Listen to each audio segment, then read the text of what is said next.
L'eau devient un sujet de sécurité collective parce qu'on assiste à une forme d'accélération de l'histoire. Aujourd'hui, on a 1,1 milliard d'habitants sur les 7,7 que compte notre planète qui vivent dans des zones soumises à pénurie hydrique. Ils seront 3,5 milliards en 2030. Le Conseil de sécurité des Nations Unies est de plus en plus saisi de questions liées à la sécurité des ressources en eau. Ce depuis le 22 novembre 2016, où sous présidence sénégalaise, pour la première fois, ont été abordées des questions d'eau, de paix et de sécurité devant 59 chefs d'État et de gouvernement représentés à New York. Depuis cette date, il ne se passe pas 3 mois sans que le Conseil de sécurité des Nations Unies soit saisi sur ces questions, essentiellement autour de la problématique du Nil, donc sur demande égyptienne et soudanaise, mais pas que, y compris sur les problématiques que connaît actuellement l'Ukraine.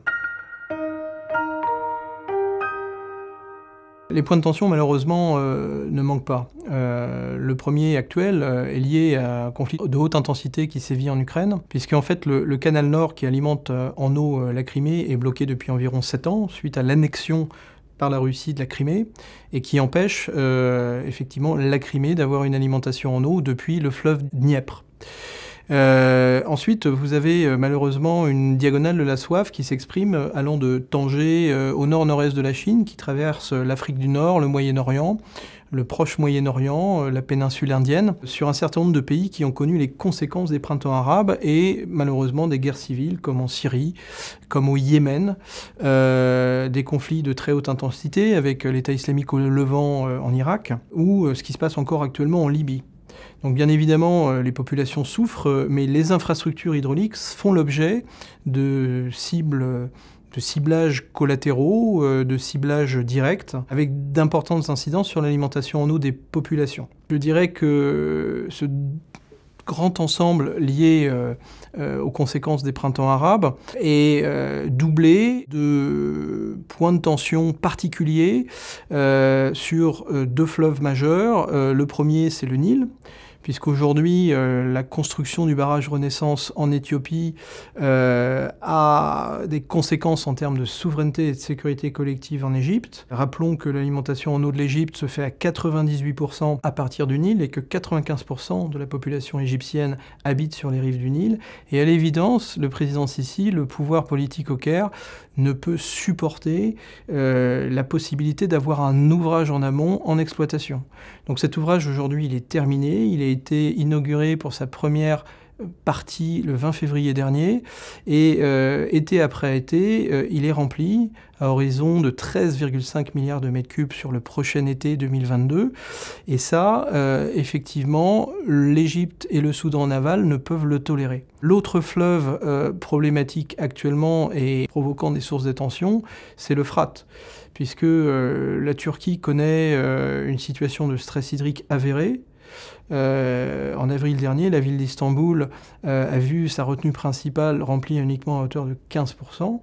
Et donc, effectivement, des problèmes de stress hydrique s'exprimaient avec une certaine acuité sur l'une des principales villes de Turquie. Face à cette situation, confrontée à conséquences du changement climatique, le président Erdogan entend mobiliser à 100% c'est retenue d'eau sur l'Anatolie du Sud-Est et en conséquence prive en partie les pays du Sud, à savoir la Syrie et l'Irak, d'une eau brute qui effectivement s'écoule depuis la Turquie via le fleuve Euphrate, mais également via le fleuve Tigre. Donc là, on est sur 2 points de tension principaux, ce qui se passe autour du Nil et ce qui se passe en Mésopotamie, autour des fleuves Tigre et Euphrate.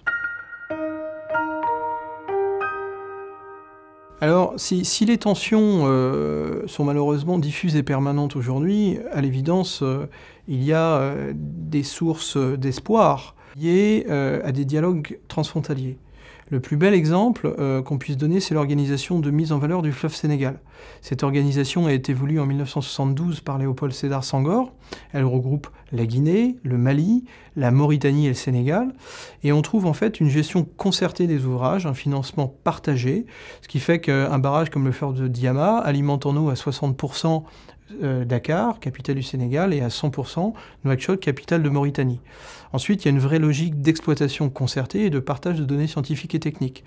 Donc cette coopération transfrontalière montre que, je dirais, les solutions hydrodiplomatiques existent. L'organisation de mise en valeur du fleuve Sénégal a inspiré le traité sur le Jourdain, qui est la seule survivance aujourd'hui des accords d'Oslo, qui ont valu à Yitzhak Rabin, à Shimon Peres, à Yasser Arafat un prix Nobel de la paix en 1994. Et pas plus tard qu'il y a quelques mois, en marge de la World Expo de Dubaï, un accord a été signé entre le Royaume de Jordanie et l'État d'Israël pour que l'État d'Israël puisse fournir à la Jordanie 200 millions de mètres cubes par an grâce à ces surplus d'eau liés au dessalement, en échange de quoi la Jordanie va créer des fermes solaires et exporter l'énergie solaire ainsi générée. Vous voyez qu'à travers ces dynamiques transfrontalières, des solutions sont possibles entre États rivaux.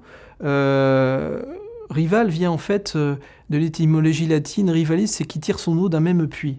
Donc je pense que là aussi, un héritage linguistique nous montre que des sources de coopération sont possibles.